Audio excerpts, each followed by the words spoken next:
Assalamualaikum warahmatullahi wabarakatuh. Pada video kali ini, kita akan membahas tentang DHCP server. Saya Siti Rosalina, NIM 073 dari Prodi Teknik Informatika. Nah, apa sih DHCP itu?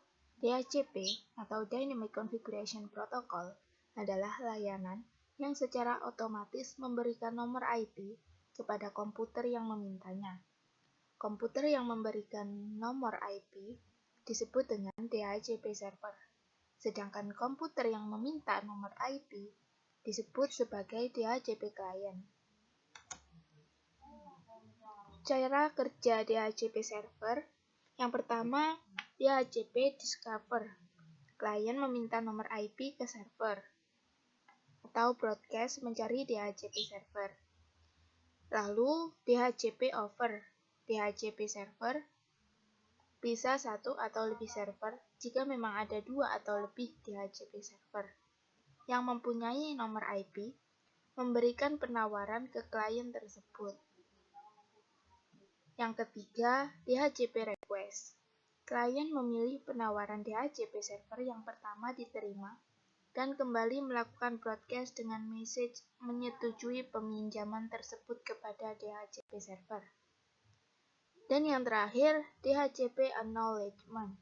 DHCP server yang memberikan jawaban atas pesan tersebut berupa konfirmasi nomor IP dan informasi lain kepada klien dengan sebuah acknowledgement. Kemudian klien melakukan inisialisasi dengan mengikat nomor IP tersebut dan klien dapat bekerja pada jaringan tersebut. Sedangkan DHCP server yang lain menarik tawarannya kembali. Nah, kelebihan dari DHCP ini memudahkan dalam transfer data kepada PC client atau PC server. DHCP menyediakan alamat-alamat IP secara dynamic dan konfigurasi lain. DHCP ini didesain untuk melayani network yang besar dan konfigurasi TCP/IP yang kompleks. Selanjutnya, DHCP memungkinkan suatu klien menggunakan alamat IP yang reusable. Artinya, alamat IP tersebut bisa dipakai oleh klien yang lain jika klien tersebut tidak sedang menggunakannya. DHCP memungkinkan suatu klien menggunakan satu alamat IP untuk jangka waktu tertentu dari server. DHCP akan memberikan satu alamat IP dan parameter-parameter konfigurasi lainnya kepada klien. Selain kelebihan, DHCP server juga memiliki kekurangan. Semua pemberian IP bergantung pada server. Maka dari itu, jika server mati, maka semua komputer akan disconnect dan saling tidak terhubung. Nah, ada dua metode dalam konfigurasi DHCP. Yang pertama, konfigurasi dengan range secara random otomatis IP. Pemberian IP address kepada klien secara random dan dapat berubah-ubah, namun masih dalam range IP address yang ditentukan. Yang kedua, konfigurasi dengan fix alamat IP address. Pemberian IP address yang sifatnya tetap value pada klien yang memerlukan data MAC address. Nah, selanjutnya kita akan melakukan simulasi DHCP di software Cisco Packet Tracer. Nah, langkah pertamanya, kita buat dulu skema jaringannya seperti gambar tersebut.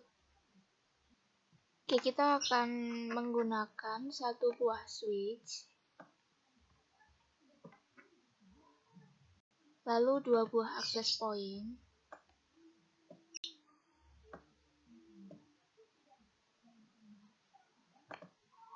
lalu kita tambahkan satu buah server, satu buah laptop, dan juga satu buah smartphone.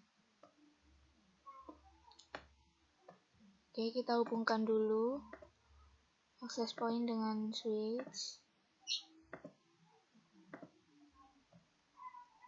Kemudian kita hubungkan juga dengan server. Oke, kita setting dulu access point-nya seperti video sebelumnya.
Langkah yang kedua, kita setting IP server secara statik dengan IP 192.168.1.253 dan subnet mask 25. Oke, untuk menambahkan IP server, kita klik server, kita masuk ke desktop, lalu IP configuration. Ini IP-nya 192.168.1.253. Subnet mask-nya 128, gateway 192.168.1.254, dan DNS servernya 33333331. Langkah yang ketiga, kita aktifkan DHCP server. Oke, lalu kita aktifkan. Di menu service, kita masuk ke DHCP. Nah, di sini kita ganti 92.168.1.254. DNS servernya 33333331.